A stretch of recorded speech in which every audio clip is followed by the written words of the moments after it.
नमस्कार दोस्तों, स्वागत है आपका मेरे चैनल कॉमिक्स लाइफ में। शुरू करते हैं हवलदार बहादुर की एक और मज़ेदार कॉमिक्स, हवलदार बहादुर और नवाब का घोड़ा पार्ट 3। तभी उनके पैरों के नीचे से ज़मीन खिसक गई। बहादुर सिंह ने उनके पैर पकड़कर खींच लिए थे। तभी हवलदार ने पूरी चारपाई उन पर उछाल दी। नवाब साहब छटपटा कर चारपाई के नीचे से निकले। तभी हवलदार ने उन पर सवारी गांठ ली और बोले, हे, पकड़ लिया। मुंह पर दरी और चादर लिपटी होने के कारण नवाब साहब के मुख से आवाज़ नहीं निकल पा रही थी और हवलदार पूरी शक्ति से उनको रगड़े लगा रहे थे। बहादुर सिंह ने कहा, घोड़े को गोली मारने आया था साले।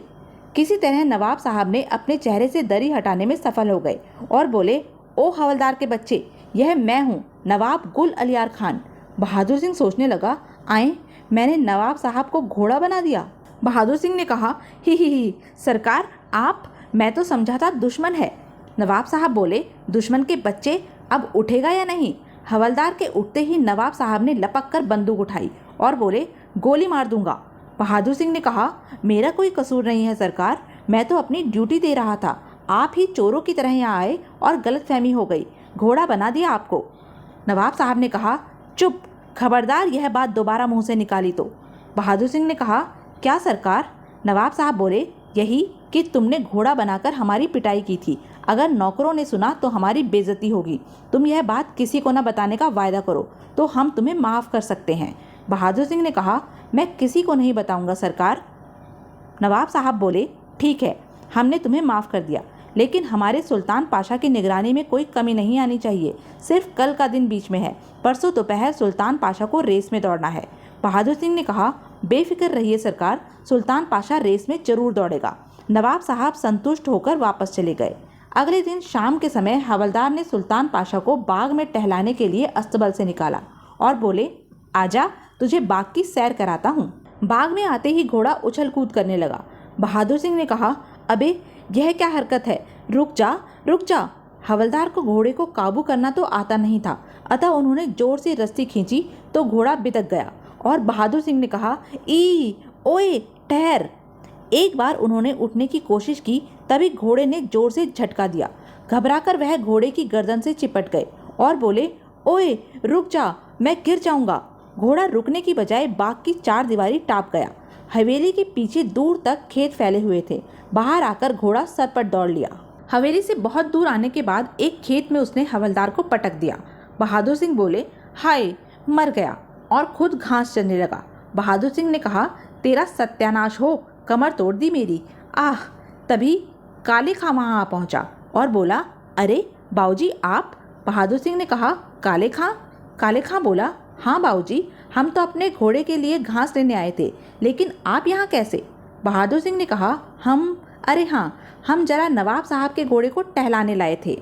घोड़ा घास चरने में व्यस्त था। हवलदार ने आगे बढ़कर उसकी रस्सी थाम ली। बहादुर सिंह ने कहा, बहुत शैतान घोड़ा है यह। काले खां बोला, घोड़े तो शैतान होते ही हैं बाबूजी। चलिए, अब आप यहाँ आ ही गए हैं तो एक कप चाय पीकर जाइएगा। बहादुर सिंह ने कहा, अरे नहीं, इसे लेकर हवेली वापस जाना है। काले खां बोला, चलिए भी, गुड़ की चाय बनाकर पिलाएंगे। इतने प्रेम से किया आग्रह हवलदार टाल नहीं सके और घोड़े की रस्सी थामकर उसके साथ चल दिए। काले खां के घर के बाहर उसका घोड़ा छप्पर में बंधा हुआ था। हवलदार ने भी सुल्तान पाशा को वहीं बांध दिया और बोले, कोई शरारत मत कीजिए, हम उनकी चाय पीकर आते हैं। काले खां ने सचमुच बहुत बढ़िया चाय बनाई थी। बहादुर सिंह बोले, वाह काले खां, तुम्हारी गुड़ की चाय हमें हमेशा याद रहेगी। काले खां बोला, मेहरबानी जी। हवलदार जब वापस हवेली पहुंचे तो अंधेरा फैलने लगा था। दरबान ने कहा, आए, आप सुल्तान पाशा को कब और कहाँ ले गए थे हुजूर। बहादुर सिंह ने कहा, ही, हम नहीं ले गए थे, यह टट्टू हमें ले गया था। घोड़े को लेकर उन्होंने अस्तबल में बांध दिया और सोचने लगे, नवाब साहब को पता चलेगा कि हम सुल्तान पाशा को बाहर ले गए थे तो पता नहीं क्या कहेंगे। खैर, देखा जाएगा।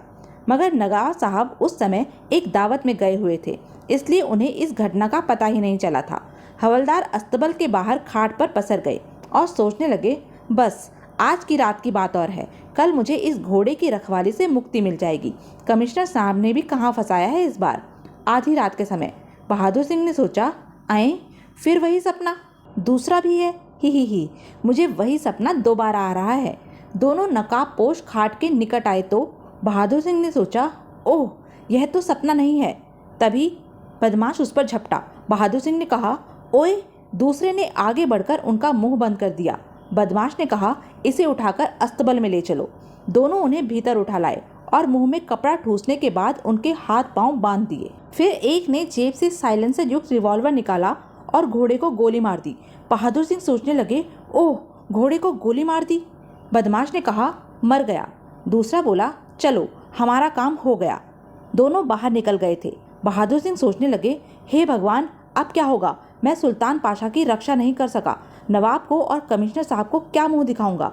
सुबह को अस्तबल की सफाई करने वाला जमादार आया तो वह बोला, अरे, सुल्तान पाशा को क्या हुआ।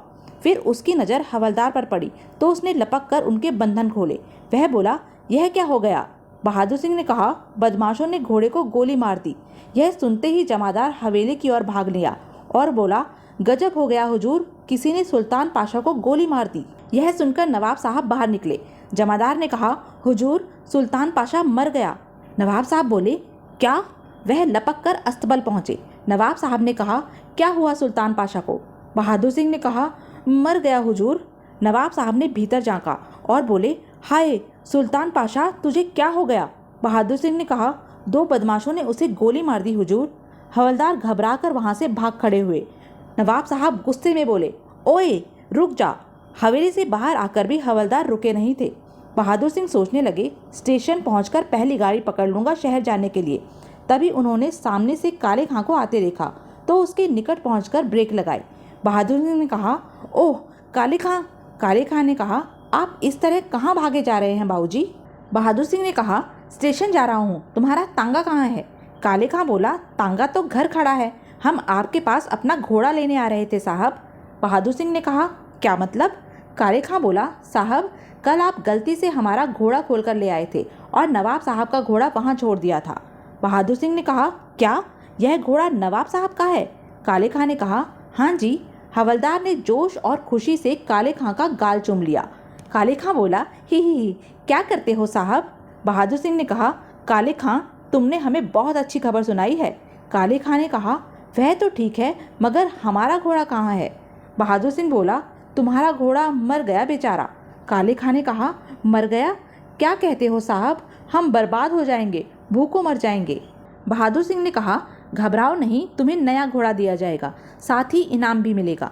तुम्हारी वजह से ही तो आज मेरी इज्जत का फालूदा होने से बचा है। काले खां को समझा बुझाकर उन्होंने घर वापस भेज दिया था। उधर नवाब साहब हवेली के बाग में बंदूक लिए दहाड़ रहे थे। जाओ, उस हवलदार के बच्चे को तलाश करो, जहाँ भी हो पकड़कर हमारे सामने लाओ। उसकी वजह से हमारा सुल्तान पाशा मारा गया, हम उसकी खाल में भूसा भरवा देंगे।